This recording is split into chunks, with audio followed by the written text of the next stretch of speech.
merupakan suku terasing di provinsi ini.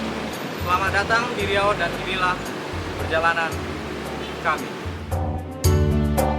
Perjalanan kami dimulai dengan melangkah sejauh 125 km ke bagian utara dari kota Pekanbaru. Butuh waktu 4 jam dari ibu kota Provinsi Riau menuju pemukiman suku Sakai yang berada di Kecamatan Mandal.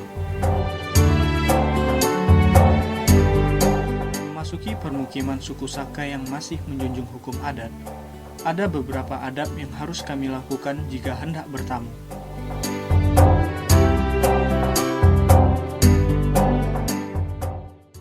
Diawali dengan menemui kepala suku Sakai yang dikenal dengan istilah batin. Batin adalah gelar yang diberikan suku Sakai kepada seorang yang dipercaya sebagai pemimpin suku. Kata batin sendiri berasal dari ajaran nenek moyang yang dikenal dengan ajaran pebatin. Namun, pada tahun 1915, suku Sakai sudah mengenal agama Islam. Turunan kami dari Pagaruyo. Pagaruyo telah datang. Si bahagian tak tahan diperintah pindah ke Riau. Mana kami itu ada lain lah, suku Sakai lain lah. Kalau yang di laut, Sakai laut itu aki. Kalau Dayak, Sakai Dayak. Setelah beliau menjelaskan tentang asal-usul suku Sakai, kami pun dikenalkan dengan kebiasaan suku Sakai yang mengkonsumsi buah pinang, sirih, kapur, dan gambir yang tak bisa dilepaskan dari kehidupan mereka.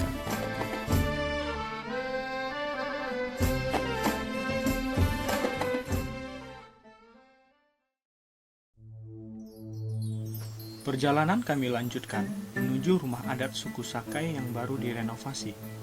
Sebelumnya, rumah adat mereka masih berbahan alami, mulai dari atap daun, dinding kulit, dan tiang kayu, yang dijaga oleh pelopor adat suku Sakai yang bernama Bapak Haji Jatin.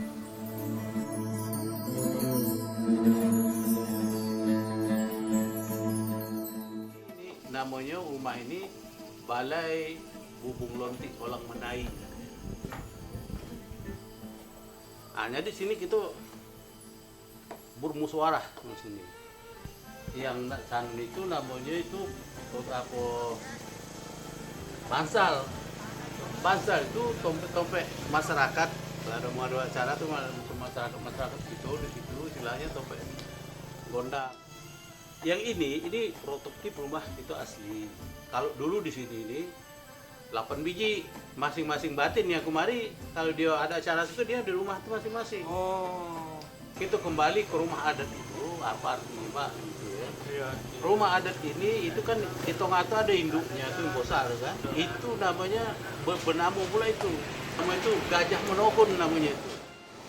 Ini yang kedopan ini, yang kedopan itu kan petapak jatuh namanya. Nah, lantas yang dinamakan adat Iko tadi, Iko nanti yang apa petapak jatuh ini boleh masuk sana anak lajang-lajang, bisa dia bergurau, apa kata gini kan begitu. Kalau yang ke belakang itu dapu namanya gajah menyusu. Nah, Iko yang kiri kanan Iko ada Iko anjung namo, anjung timbal balik di sana ada situ ada. Itu meligai namanya itu. Meligai payung sekaki. Jadi itu namun dulu kalau dulu blok anak-anak batin, anak-anak gadis batin misalnya, kate itu menonton olahraga di bawah. Kalau kini olahraga, kalau dulu kan main sipak ago namanya. Kalau kini kan tak kerau, kalau dulu sipak ago. Setelah beliau menjelaskan tentang rumah adat, beliau juga menjelaskan tentang hukum adat sebelum memasuki suatu perkampungan. Seperti dulu mau masuk ke kampung orang datang nih mau masuk ke kampung orang misalnya, macam katakanlah dari jalan itu yang dokter kita rokan siang masuk orang itu masuk ke kampung itu harus ada suek jalannya. Istilah gini kalau tak ada suek jalan, kena hukum manta namanya. Jadi suek jalannya apa? Kalau betino, kalau jantan dulu itu harus dia membawa uncang jiak-jiau pinang masak, agak-agak pipi sekawan. Di dalam itu lengkap sirih, pinang, temakau. kapur, gambir. Lengkap tuh enggak? Itulah dia. Kalau betino ada namanya ipuk tahu manyam gilo. Ipuk tahu manyam gilo. Itulah yang pegangan betino. Di situ tompek ini tadi. Apa kapur, sirih, gambir, pinang ini kan, tembakau. Kalau dulu kan tembakau ladang ini kan, bubuk sendiri gitu. Masuk kampung itu peso. Kalau tidak ada itu ini orang jahat. Syarat masuknya ya Pak. Orang jahat. Ya kata kalau orang yang tak beradat gitu, tapi orang jahat entah meneliti entah apa begitu. Ini hukumnya dikonokan hukum anta. Hukum anta ini dibawa ke rumah batin. Batin nanti suruhkan dia mandi. Di rumah ini disembelihkan ayam di tanah situ, boy dia makan. Dah makan konyang nanti anta tengah jalan bunuh. Misalnya anta ke mana? Kita anta. Lah kita tunjuk itu jalan ke rumah ya enggak? Kita anta sampai tengah jalan bunuh. Kayaknya di situ ada sebuah kegiatan kesenian kayaknya, terdengar suara musik gitu. Mungkin aja itu merupakan sebuah kesenian asli dari suku Sakai ini. Mungkin kita bisa langsung cek ke sana. Ayo, kita cek ke sana.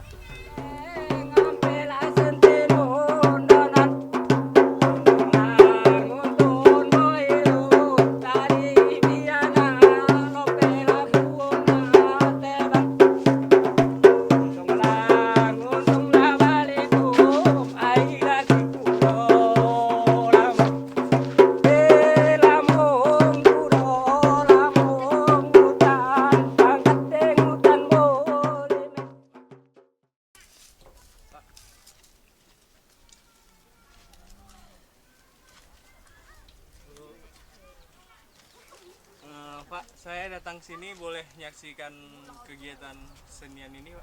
Apa ya, Pak? Boleh. Silakan, Pak.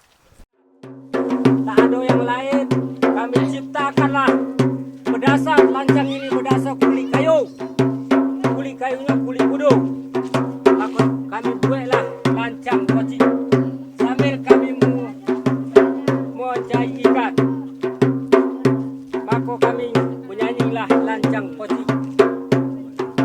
Lancang koci bang, timang aboti mang, lancang edete bang tu, tingang ina bosak. Ini lancang tak mau, mudi lancang tak mau, tak mula tong abang ngayam kui. Pakaian yang digunakan oleh anggota kesenian suku Sakai ini terbuat dari kulit kayu, mulai dari ikat kepala, baju, dan ikat pinggang. Pakaian ini biasanya digunakan pada saat upacara adat dan ritual pengobatan, dilengkapi dengan celana yang juga terbuat dari kulit kayu. Ngalah sayang bang lancang ketiku, timang dengawan. Jauh kumi mo bang doke jadi, gagak butang sukayu buluga. Lancang Koci merupakan lagu yang menceritakan tentang nelayan yang sedang mencari ikan dengan menggunakan sampan pada zaman dahulu kala. Lagu Lancang Koci juga digunakan saat ritual pengobatan yang dilakukan Pak Daryat dan kelompoknya. Kalau gue nak sound saya suami kata ado. Ngalah sayang bang lancang ketiku, mulai utama lancang ketiku. Ngalah sayang bang ini lancang tak mau, mudi lancang tak mau. Samo tongah lancang tu barang.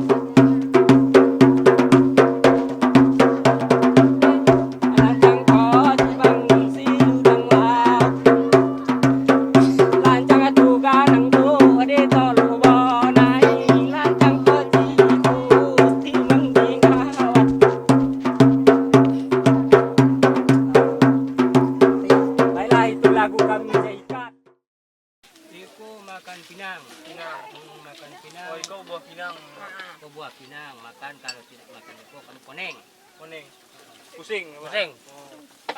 Kalau ini? Kapur. Kapur ini dicalokkan ke sini. Tom. Gami. Gami itu kan. Gabi. Makan. Enak, Pak. Enak. Betul-betul. Enak mak. Agak pahit-pahit gitu ya. Ya, baik. Baik, ada biasa minum pahit. Kalau udah biasa tidak pahit. Elok makan. Pahit-pahit kelat gitu ya.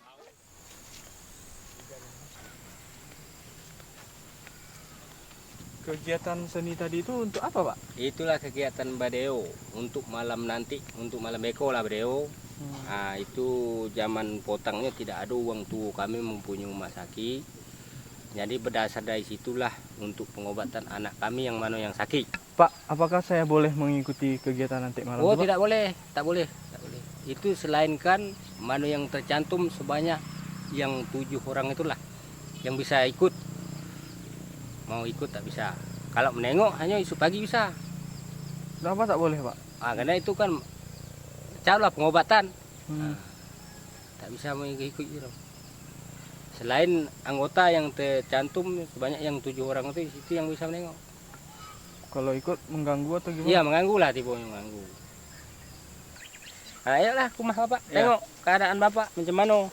Nah, Setelah berbincang dengan Pak Daryat, kami pun diajak singgah ke rumah dan mengenal keluarganya. Tidak terasa, hari sudah mulai gelap. Kami pun memutuskan untuk menginap di rumah beliau.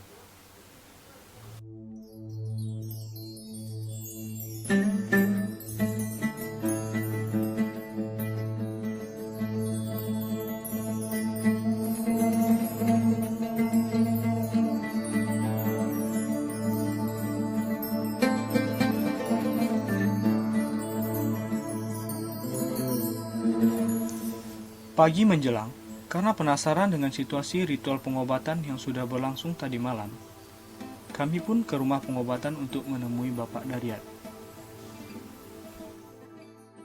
untuk mube. Nah, inilah alat persembahan. Begitu. Tak ada untuk pemain. Atau kono masalah di setan lah tibunya, itulah ubeknya.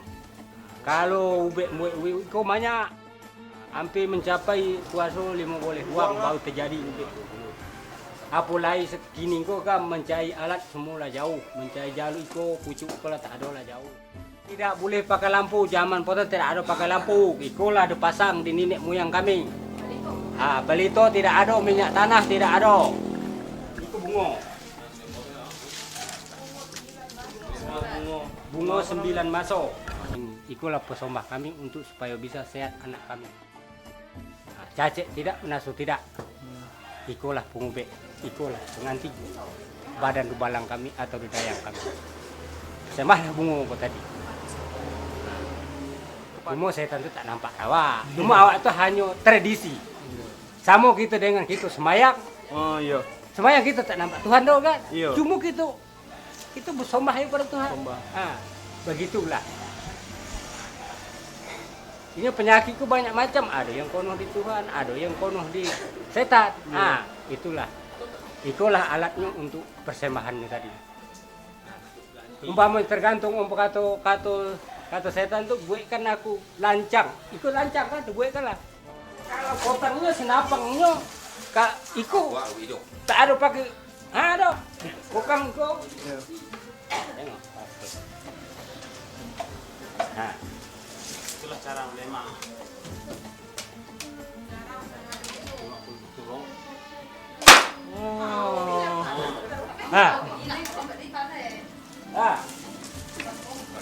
Biasanya ada usung, panah pakai itu. Panah. Nembak usung. Awak dalam lancang ke dalam put istilah awak.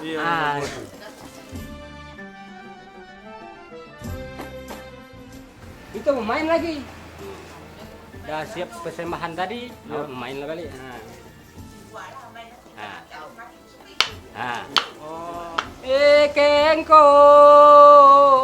Kengkong kuning, kengkong tujuan, anggolo maang aduh. Hanya sedikit. Kalau kita di dalam lancang, Lancang ka cibang timang abuti mang lancang di timang songom asidobu ngili lancang tak mau mudi lancang tak mau walau bonai so lancang tuganang.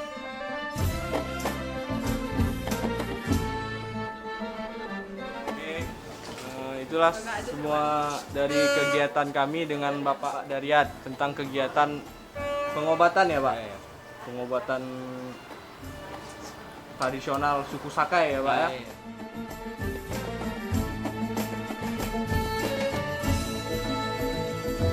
Kemudian kami pulang ke rumah untuk bersiap-siap sebelum mencari dama, yang merupakan mata pencarian Pak Daryat dan keluarganya. Karena keluarga Pak Daryat tidak hanya bergantung pada penghasilan beliau sebagai seorang pemimpin pengobatan, dan ritual pengobatan itu pun sudah jarang dilakukan. Jadi pagi ini kami akan mencari dama ya Pak? Ya, mencari dama. Mencari dama. Kan? Persiapannya udah... Persiapan pertama pak. Hmm. Oh pak. Bu kuning. Ketiga air labu bukan minum. Oh. Setelah Coba. kalau ada nasi kita ada nasi. Langsung Pak? Langsung. Yuk. Mencari dama.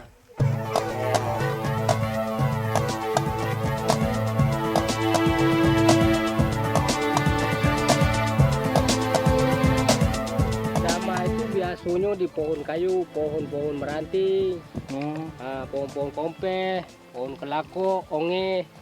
Tapi kini kok kayu tidak ada lagi, ditinggallah yang pecah-pecah kayu yang lama-lama tuh itulah yang dikutip-kutip dama yang kocik-kocik kok. Dama merupakan salah satu hasil hutan yang sudah dikenal, yaitu suatu getah yang mengalir keluar dari jenis pohon tertentu. Lama-kelamaan, getah ini akan membeku setelah terkena udara dan mengeras di dalam tanah.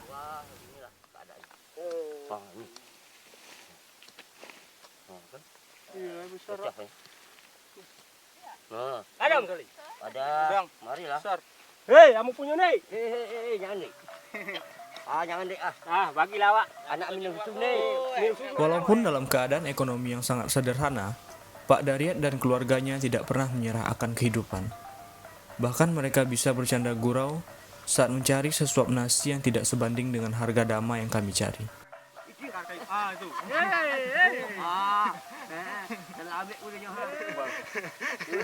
Saudara ngati lah. Ada nombor bosa. Baik tu kau tak nak salah ambil. Bekau nak dia bak tu tiga nak ni. Kali itu.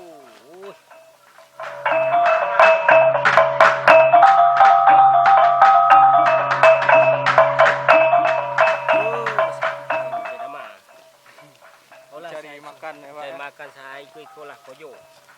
Sama tak ada pe.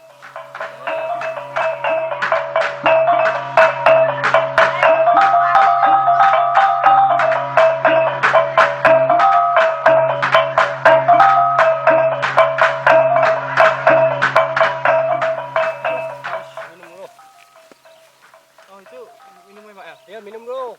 Ya. Lah, aus lah minum.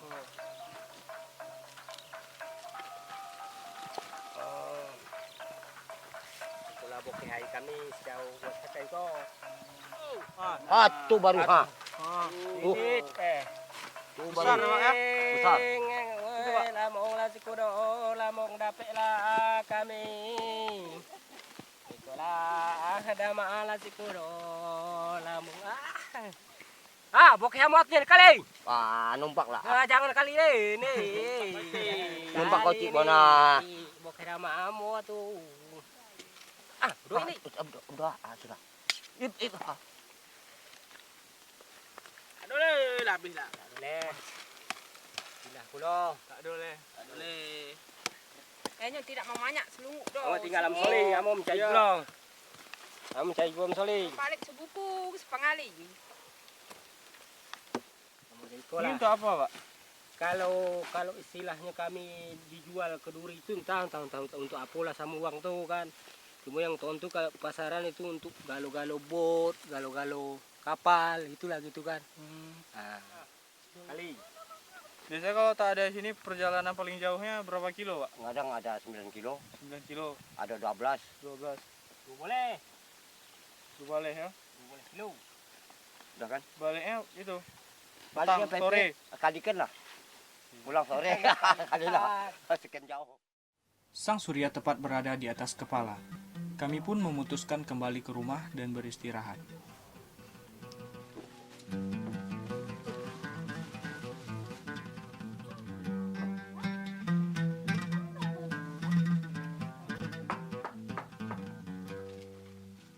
Lagi kok. Bobo.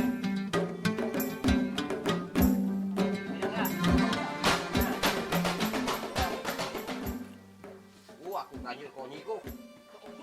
Lame. Itu di palak anak ni.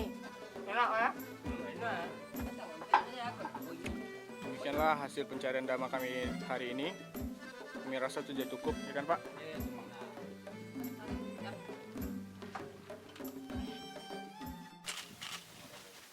Nah, Makan dulu ya Pak ya? makan. Lama kalau dulu. Makan dulu, makan ngalo. Belum pergi ini ya Pak? Apa? Belum poi makan dulu. Belum poi luka. Luka. Kau ngalo namanya kok. Lalu Pakai nasi ini. ambil gini ya Pak? Ya ambil gitu aja. Ambil lamanya. Makan enggak? Ini manggalo ini terbuat dari apa Pak? Terbuatnya dari ngalo ini dari ubi. Ubi. Ubi kayu, ubi itu ubi pahit. Pahit.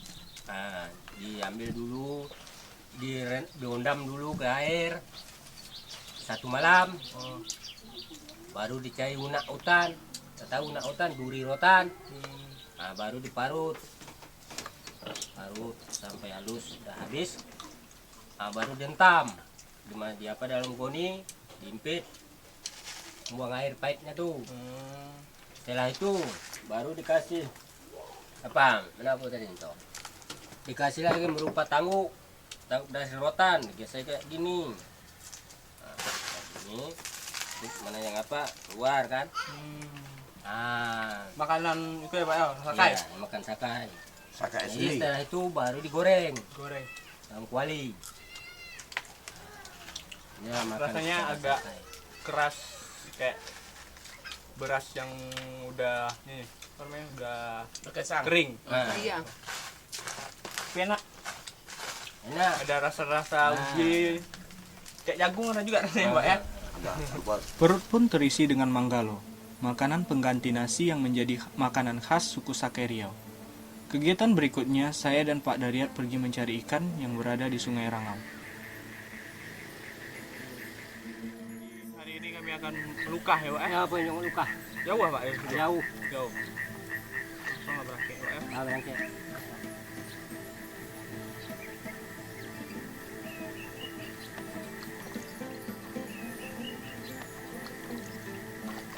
Banyak orang melukah. Ya, Ini kerja Bapak sehari-hari ya? iyo kalau kau jual ke saya dengan luka kok. Jauh Pak? Ah, jadi jualan.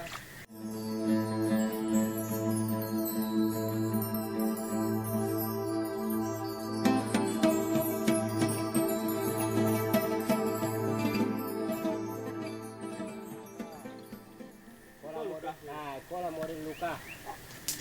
Luka uang kami kuno, uang sakai kola modelnya. Nah, kalau banyak dijual, kalau tak banyak dimakan lah. Di lauk. Makan hari ini. Nah, untuk makan saiko. Kola bule itu dapat. Bule kubo. Jadi luka kok? Di apa? Di Luka itu apa kok tahan balik. Besok jongok balik.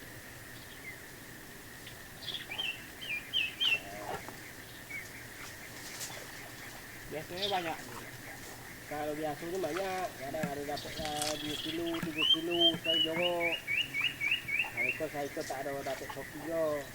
Semua situ je ada buah Tuhan.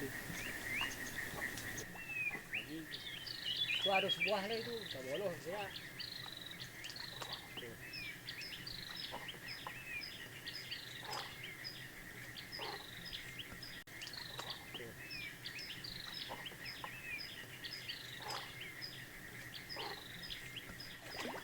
luka gak? Itu luka kulit. Boleh.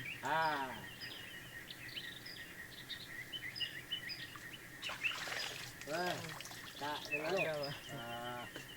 Tak ada putih bawa balik dari sana. Jadi sedikit takut ya. Langsung balik pulang. Balik.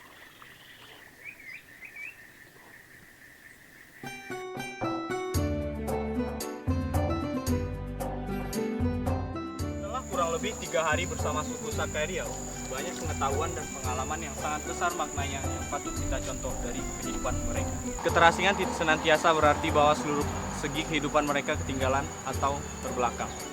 Tapi sekarang, seperti pesan yang disampaikan dari salah satu pelopor adat suku Sakai Riau, bahwa mereka tidak mau lagi dipandang asing karena mereka berpikir sesuatu yang asing itu akan disisihkan. Mereka ingin dipandang sama dengan suku-suku lainnya. Jati diri suku Sakai terletak pada adat istiadatnya karena adat istiadat suku Sakai mengandung pesan-pesan moral. Seperti kata pepatah, ikan pantang kekeringan air, besi pantang berkarat, manusia pantang dapat maju. Untuk itu, perlu adat istiadat yang mengatur agar tak memalukan negeri. Tak bisa dihindari, fakta kini adat budaya suku Sakai mulai memudar, jamah budaya luar. Memang patut ditiru dari bangsa Jepang, India, Korea, dan Italia yang maju karena adat dan tradisinya. Bukan berarti kita meninggalkan adat budaya, warisan nenek moyang kita, lantas menggantikannya. Banyak upaya pemeliharaan dan pengembangan adat budaya daerah yang dapat dilakukan. Salah satunya pembinaan mentalitas generasi muda atau para pelajar. Sejak dini, tentang pentingnya pemeliharaan adat budaya dan tradisi daerah.